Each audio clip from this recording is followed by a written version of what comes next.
Hello દોસ્તો, કેમ છો? બધા મજામાં? તો આ જો અમે છે ને મગના પાથરા ભેગા કરીએ છીએ અને ઉપર જો કેવા વાદળા થયા છે. ખેડૂતને બધી કોરથી માર છે. ઉપર વાદળા એવા છે, તડકો એવો છે, તાપ એવો છે, અને તોય જો મજૂરની હાર કામ કરવું પડે. અને અત્યારે જો અમે મગ ભેગા કરીએ છીએ.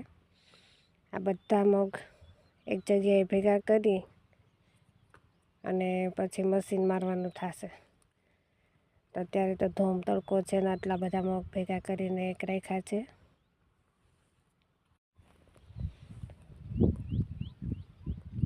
અને આ જો સાંજ પડી ગઈ, 5 વાગ્યા છે ને ઠેસર હાલે છે, મગ નીકળે છે. જો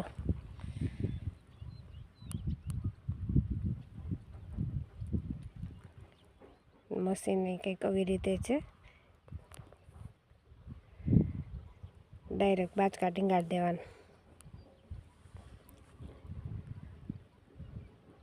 તો બાય બાય બધાય મિત્રોને, મારી ચેનલને સબસ્ક્રાઈબ કરી દેજો.